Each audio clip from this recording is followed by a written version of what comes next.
Retatrutide just put up the kind of number that makes everybody stop scrolling. Average weight loss up to 28.3% at 80 weeks in Lilly's Phase 3 obesity trial.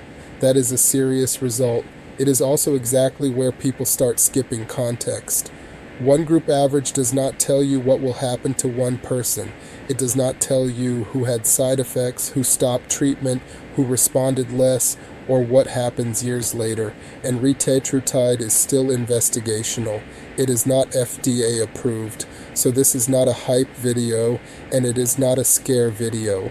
I am going to show you what Retatrutide is, why the triple receptor idea matters, what the trials actually reported, and what I would want answered before treating any headline like a decision. The easiest way to understand Retatrutide is to look at the receptors. Semaglutide works through GLP-1. Tirzepatide works through GLP-1 and GIP.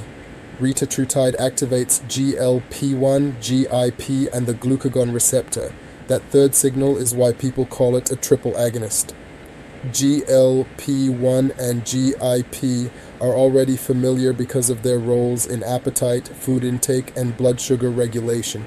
The glucagon side makes the conversation more complicated.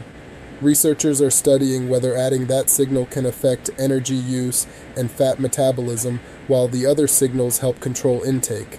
That does not mean 3 receptors automatically equals better for every person. More biological activity can mean more effect, but it can also mean more variables to understand. Biology is not a scoreboard where 3 always beats 2. If you want straight explanations like this without somebody trying to make the choice for you, subscribe and tap the bell. That is what this channel is being built for. Before Phase 3, the peer-reviewed Phase 2 obesity trial gave researchers the first major signal. It included 338 adults with obesity or overweight plus a weight-related condition and compared several Retatrutide study groups with placebo for 48 weeks. In the highest study group, average weight loss reached 24.2% at week 48 compared with 2.1% for placebo. The weight loss curve had not clearly flattened by the end of those 48 weeks. That helped drive the excitement because it suggested the full effect might take longer to see, but Phase 2 was still a relatively small study. Most participants were from the United States, most were white, and the results were group averages. The paper itself said more investigation was needed to understand efficacy and safety. The most common side effects were gastrointestinal and increased with the study exposure.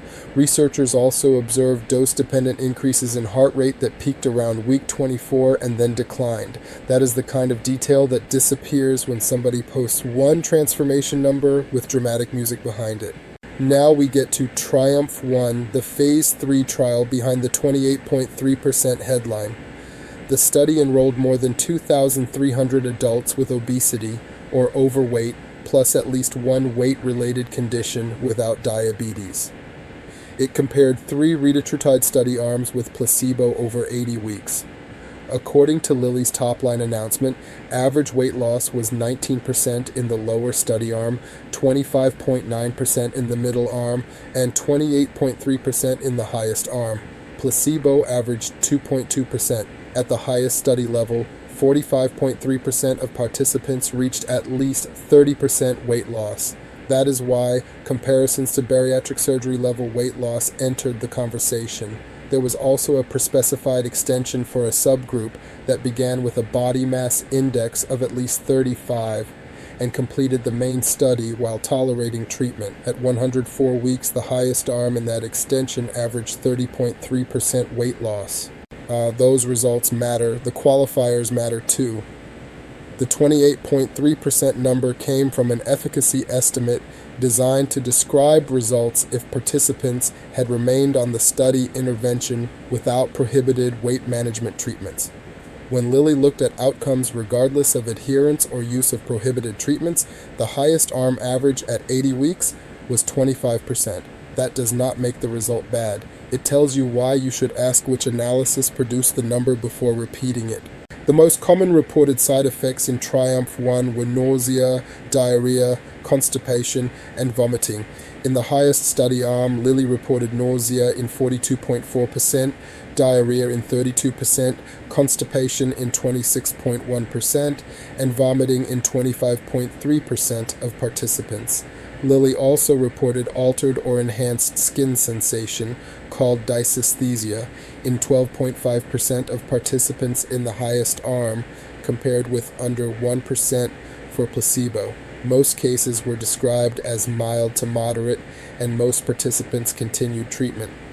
Discontinuation because of adverse events was 11.3% in the highest study arm, compared with 4.9% for placebo.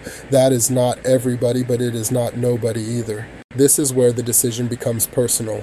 A group average cannot tell you how much benefit one person will get, which side effects they will experience, how their health history changes the risk, whether they can stay on treatment, or what access will look like if the drug is eventually approved.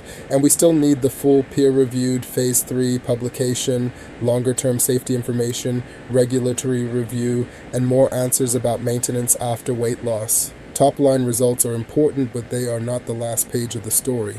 People keep asking whether Retatrutide is simply the next level after tirzepatide. Mechanically, tirzepatide activates two receptors, GIP and GLP-1. Retatrutide adds glucagon receptor activity. That makes Retatrutide scientifically different, not just a stronger version of the same thing. The trial numbers make a comparison tempting, but separate trials are not a clean head-to-head contest. Different participants, study lengths, protocols, and statistical methods can change the numbers. Until there is direct comparative evidence saying one will outperform the other for a specific person goes further than the evidence can carry. Tirzepatide is FDA approved for specific uses. Retatrutide is still being studied. That regulatory difference is not a small footnote. It means the evidence package and official review are at different stages. My straight answer is this: Retatrutide looks important. The Phase 2 and Phase 3 results are strong enough to deserve serious attention. They are not strong enough to turn every question into certainty.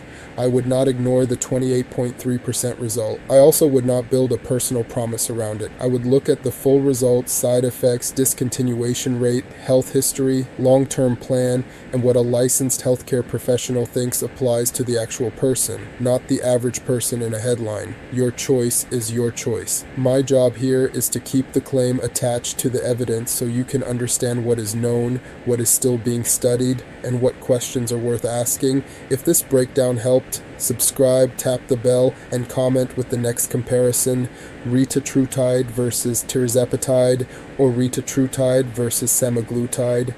Everything I use to train, eat, and stay locked in is linked below. For Ripped 360, coaching, Rip City gear, and the educational peptide library, start at Beacons or visit www.ripcityinc.com.